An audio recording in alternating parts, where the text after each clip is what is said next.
Welcome back, guys, in your favorite channel, Civ English Grammar Classes and Group D Railway exam. So, guys, today we teach you very important content. I am your Abdhesh sir, principal of SBM Inter College. So guys, let us come and follow me. दोस्तों, गुरु और शिष्य के बीच में इतना आत्मीयता का रिश्ता होता है। मैं आपको कुछ कहना चाहता हूँ, चाहे कितना भी कुछ हो, लेकिन जिंदगी में कभी भी हारने से मत डरो। हारोगे नहीं तो सीखोगे कैसे, और सीखोगे नहीं तो जीतोगे कैसे, और जीतोगे नहीं तो फलो फूलोगे कैसे। तो दोस्तों, जीवन में कभी हार जीत से मत डरिए, आप तैयारी करते रहिए। मैं विश्वास के साथ कहता हूं कि आप बहुत अच्छी प्रकार से सफलता प्राप्त करेंगे और जहां चाहेंगे वहां देश की सेवा करेंगे। मेरा उद्देश्य दोस्तों केवल यही है कि ईमानदार बच्चे सेलेक्ट होकर के जाएं और देश की सेवा करें और अपने देश को भ्रष्टाचार मुक्त बनाएंगे। मैं इसी पर एक 2 मिनट की कहानी सुनाता हूँ। एक बार एक छात्र था, गुरुकुल में पढ़ता था। गुरुकुल में पढ़ने के बाद वो अपने घर वापस चला गया। घर जब वापस जाता है तो कुछ दिनों के बाद उसके गुरुजी उसके घर पर पहुँचते हैं।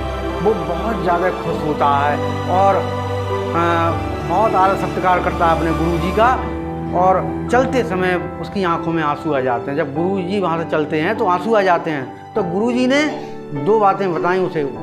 कहा कि मैं तुम्हारे लिए और तो कुछ नहीं कह रहा हूँ मैं, लेकिन जीवन में सफल होने के लिए मैं बता रहा हूँ कि ऐसे लोगों से दूर रहना जो ऊपर वाले की, ईश्वर की, अल्लाह की, खुदा की जो निंदा करें, ऐसे लोगों से दूर रहो, क्योंकि उनके अंदर नकारात्मक बातें आ जाती हैं और वह व्यक्ति को गड्ढे में ले जाती हैं। और दूसरा उन्होंने बताया कि मूर्ख लोगों से, जिनमें कम बुद्धि हो, बुद्धि तो होती है लेकिन वो मूर्खता की बातें करें, तो मूर्ख से कभी दोस्ती मत करिए।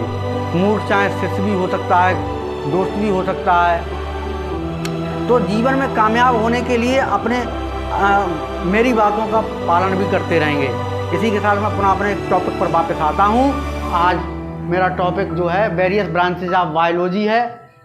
जीव विज्ञान की विभिन्न शाखाएं, उनके बारे में मैं आपको बताना चाह रहा हूँ। ब्रांचेज ऑफ बायोलॉजी, अब इसमें से पता है कि 60% आपका आता है बायोलॉजी में से। तो जो मैंने आज कंटेंट लिया है इसमें से 1-2 प्रश्न ज़रूर मिलते हैं, तो इसमें आप सीखने की कोशिश करेंगे।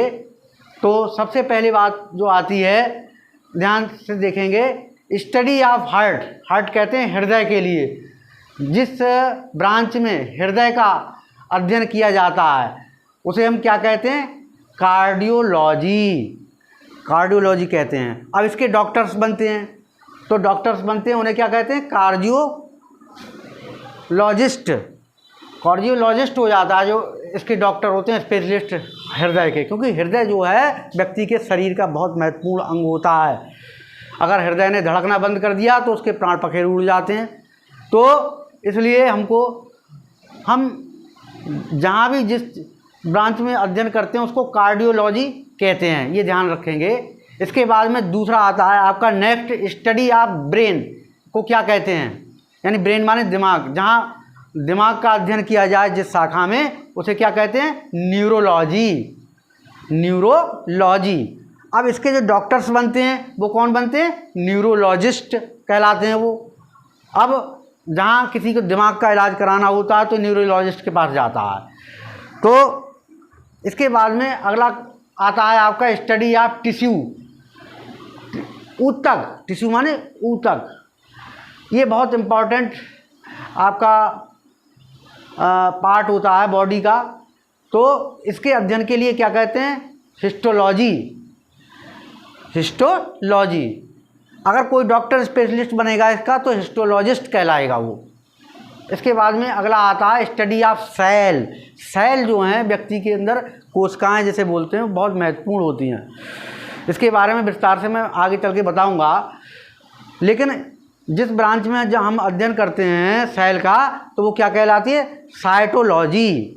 CYTO cyto LOGY cytology. अब जो डॉक्टर्स होते हैं वो क्या कहलाते हैं? साइटोलॉजिस्ट।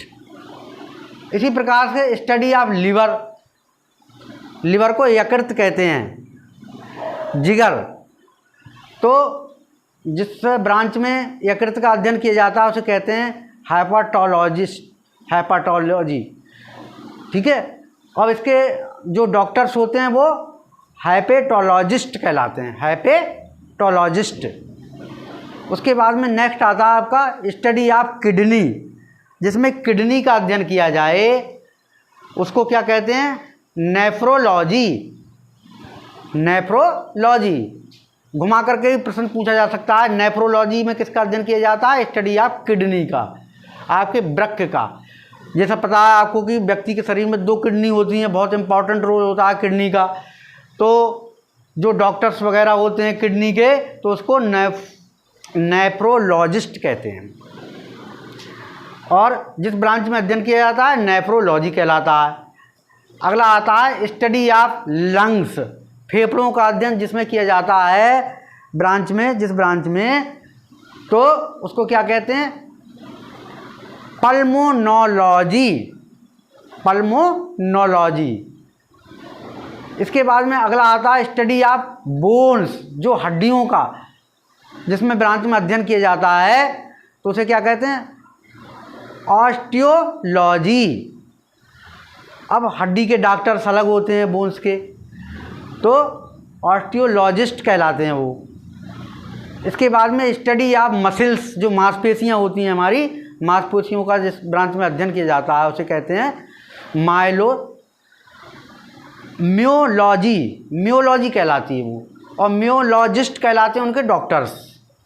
इसी प्रकार से स्टडी ऑफ टीथ, जिस ब्रांच में दांतों का अध्ययन किया जाता है उसे ओडोंटोलॉजी कहते हैं। और उच्चारण की दृष्टि से इसे डोंटोलॉजी भी कहते हैं। तो डेंटिस्ट कहलाते हैं वो डॉक्टर्स। तो ओडोंटोलॉजी भी कहते हैं और डोंटोलॉजी भी कहते हैं, जैसे ये दांतों वाले के लिए, जिसमें दांतों का किया जाता है। तो साथियों, इसमें से आपको एक आध क्वेश्चन और मिलने वाला है, और इसके साथ में बहुत सारी ब्रांचें रह गई हैं, लेकिन आप उनको भी करिएगा। मेरा उद्देश्य ये है कि ये लेसन जो है इससे संबंधित रहता है ब्रांचेज ऑफ बायोलॉजी। तो इसमें बहुत सारे क्वेश्चंस आपको मिल सकते हैं, उनका आप अध्ययन कीजिए बुक के द्वारा किसी भी प्रकार से। लेकिन एक जो पैटर्न है उसका मैंने प्रयास किया है। उम्मीद है कि आपको मेरी वीडियो बहुत अच्छी लगी होगी, और आप बने रहिए विश्वास के साथ। मैं आपका Awadhesh Saxena, principal of ISBM inter college Budaun, पुनः यहाँ वीडियो रोकता हूँ, और इसके साथ जय हिंद, जय भारत।